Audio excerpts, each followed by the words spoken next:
I've been working on some big editing breakdowns lately, and getting all of the screen grabs of me editing is taking so much time, which got me thinking that I could make a video about my two favorite screen recording tools, Cap, which is available for Mac, and OBS, which is available for all operating systems.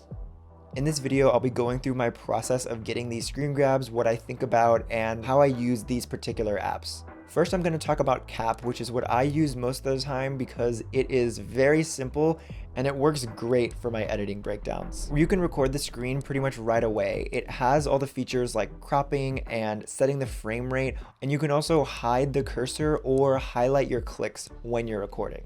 It also has extra features and plugins, like you can show which keys you're typing, you can get it to turn off notifications, record system audio, and more.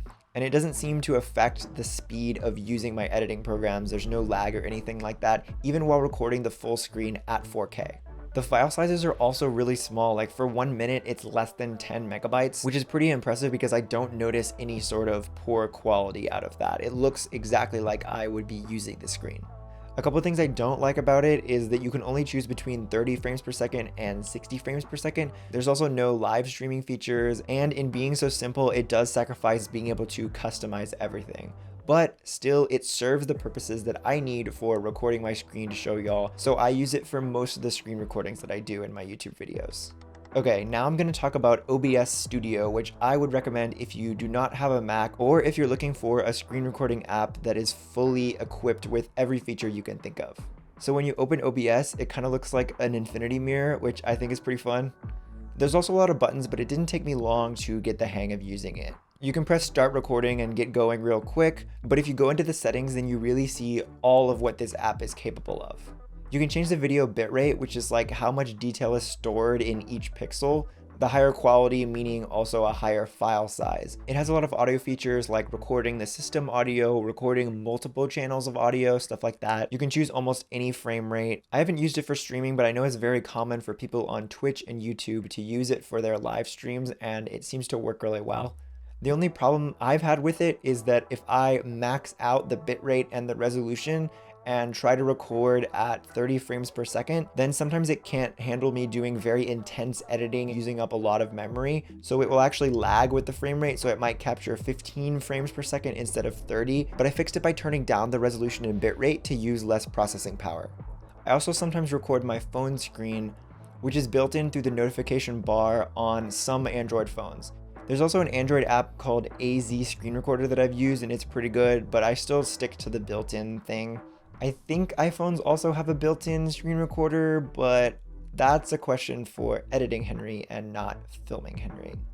Okay, some helpful tips for getting screen recordings. The main thing I like to think about is aesthetics. In my editing tutorials, I prefer to not show the entire screen because I don't think you need to see every single part of the screen in order for me to get across what I'm trying to show. So that's something that you want to be thinking about, is what do you want to show? Do you want it to be like they see exactly what you see, so the entire screen, or do you want to have it more streamlined and focused on specific things?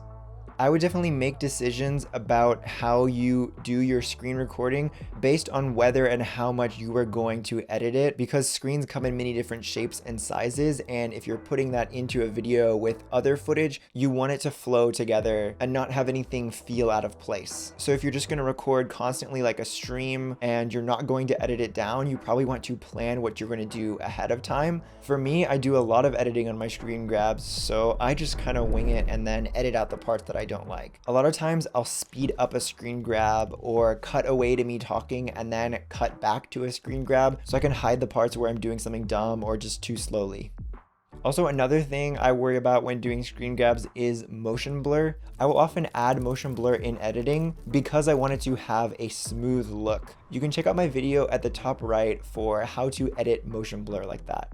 Sometimes in my editing breakdowns, I also just use normal screenshots if I don't need to show anything moving. Like I'll have the timeline and it'll zoom into a clip, or it'll show a sound effect popping up, or I'll animate the timeline cursor over a still image.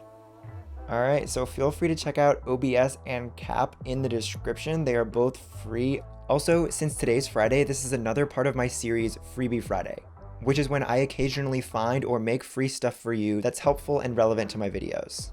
In the past, I've given out homemade sound effects, a lighting infographic, effects I use, and more, so check out those past videos in the description. Stay tuned for the editing breakdowns I'm working on, and thank you for watching.